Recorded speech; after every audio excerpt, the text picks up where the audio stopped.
तो मैं उस समय कर रहा था मास कम्युनिकेशन। और मास कम्युनिकेशन एक बड़ा फील्ड है, उसके अंदर बहुत सारी चीज़ें आती हैं। जर्नलिज्म है, रेडियो जॉकी है, प्रोडक्शन है, एडिटिंग है। तो फिर लास्ट में आपको डिसाइड करना पड़ता है कि आपको क्या करना है और स्पेसिफिकली फिर आप उस चीज़ में आगे बढ़ते हो।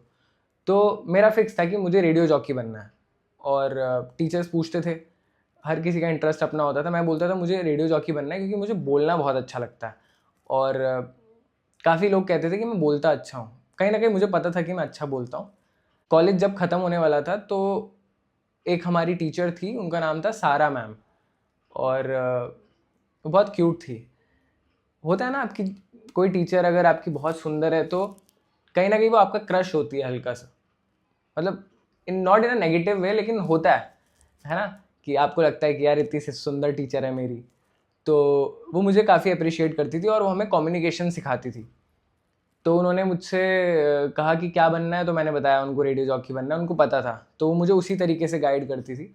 और जब सेमेस्टर का एंड होने वाला था, कोर्स का एंड होने वाला था, तो एक इंटरव्यू राउंड होता है कि आप अगर आगे जाकर कंपनीज में इंटरव्यू दोगे तो किस तरीके से दोगे। उस तरीके का एक मॉक टेस्ट होता है।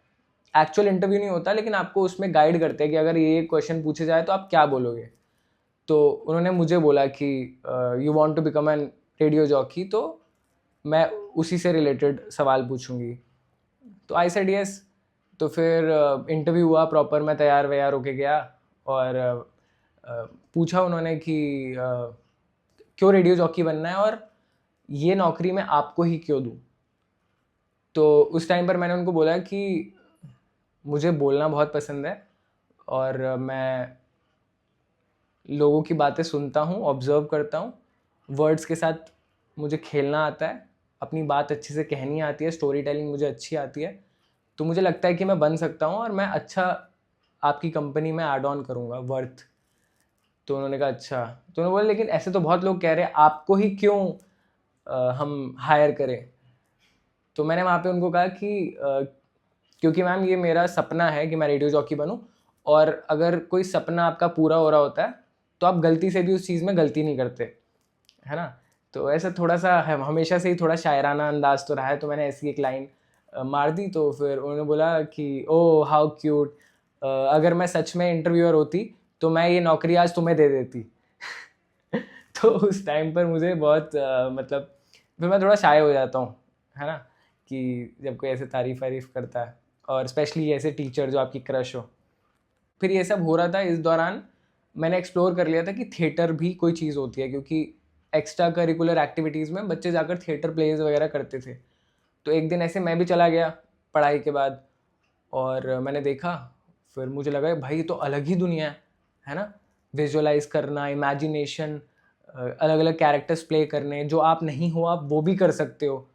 और मैं बहुत इंट्रोवर्ट हमेशा से रहा हूँ। शुरू में तो मुझे बहुत प्रॉब्लम फेस करनी पड़ती थी क्योंकि मैंने हर चीज़ सीखी है। मैं जब आप इंट्रोवर्ट होते हो तो आप ज़्यादा बोलते नहीं हो, एक्सप्रेस नहीं करते हो। और ये फील्ड एकदम ऑपोजिट है ना। तो फिर वो चीज़ आपको सीखनी पड़ती है। तो कई साल लगे उस चीज़ों पे काम करने में। फिर काफ़ी सीखा। फिर थिएटर वेटर करते रहे, नाटक किए, नुक्कड़ नाटक किए। उस दौरान एक हमेशा एक एक कॉन्फ्लिक्ट रहता है आपका, क्योंकि मुझे लगता है कि आर्टिस्ट जो होता है ना, आर्टिस्ट होना एक ब्लेसिंग भी होती है, एक कर्स भी होता है at the same time. Blessing इसलिए होती है क्योंकि दुनिया का कोई काम किसी इंसान को इतना मज़ा या आनंद नहीं दे सकता जितना कला कलाकार को देती है। तो ये ब्लेसिंग है उसके लिए कि वो अपनी ज़िंदगी एक ऐसी रिदम और फ्लो में जीता है ना कि उसको किसी की ज़रूरत नहीं होती, उसको पैसा भी बड़ा नहीं लगता। कर्ज इसलिए कि कला में पैसा बहुत लेट आता है। बहुत किस्मत वाले होते हैं जिनको शुरू से ही मिल जाता है, लेकिन क्योंकि कलाकार बनना इजी नहीं है इसलिए पैसा कमाना भी इसमें इजी नहीं है। तो ये थोड़ा सा कर्ज रहता है कि आपको काफ़ी साल लग जाते हैं और उन सालों में आप बहुत टूटते हो, संभलते हो, लेकिन जो पार कर जाता है वो नाव से, वो उस पार लग जाता है और बन जाता है। तो उस समय पर लोग आते थे, पूछते थे कि क्या कर रहा है। तो उन्होंने बोला कि अच्छा मास कम्युनिकेशन किया है, नौकरी वोकरी। तो मैंने कहा हाँ अभी तो मैं थिएटर करता हूँ। तो जैसे ही ऐसा बोलता ना तो उनको लगता था कि थिएटर तो कुछ होता ही नहीं है ना, क्या है थिएटर, मतलब ये नाटक वाटक क्या है, तुम काम करो कुछ ज़िंदगी में, ये तो चलो फालतू चीज़ें हैं। तो ऐसे बड़ा गुस्सा आता था, मुझे लगता था कि यार ये तो बोलते ही रहेंगे, लेकिन मुझे एक दिन प्रूव करना है कि मैं अच्छा कलाकार हूँ या मुझे बड़ा बनना है। तो सबसे पहली कविता जो थी मैंने तब लिखी थी, सबसे पहली।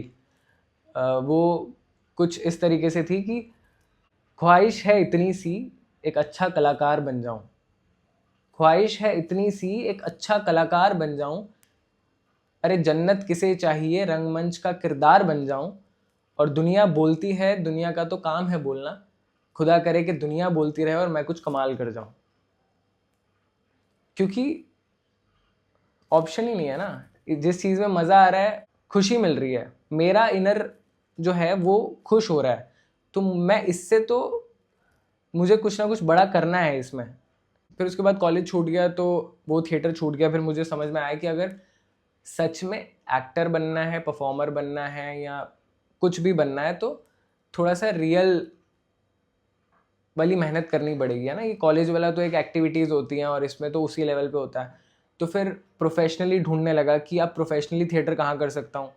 प्रोफेशनली एज इन पैसे नहीं मिलते, पर जहाँ पर सच में फिल्म इंडस्ट्री में जाने लायक सीखने को मिलता हो। तो फिर वो काफ़ी एक्सप्लोर किया, और थिएटर्स के बहुत किस्से हैं, इतने कांड हैं, मतलब बहुत सारी चीज़ें इवॉल्व होती हैं। अगर आप थिएटर करते हो तो आपको इंसान बनना आ जाता है। जब मैं थिएटर गया था तो उससे पहले मैं थोड़ा सा इगोइस्टिक था, और क्योंकि ऐसे लाड प्यार से पले होते हैं ना हम लोग, तो हम में नहीं होता कि चीज़ें करनी है। लेकिन वहाँ पे आप टूटते हो लेयर बाय लेयर, फिर आपको पता लगता है कि अच्छा ये कलाकार बनने के लिए इतने चैलेंजेस हैं। आई थिंक वीडियो बड़ा हो रहा है ना, तो मैं ये थिएटर के जो भी एक्सपीरियंसेस है ना, अगली वीडियो में बात करूँगा, स्पेशल वीडियो बनाते हैं इसकी, और थिएटर से रिलेटेड बातें करते हैं। ऐसे ऐसे किस्से हैं कि आप सुनोगे तो आपको लगेगा कि ऐसा भी होता है, अच्छा ऐसा हुआ था। तो बहुत मज़ेदार दिन थे।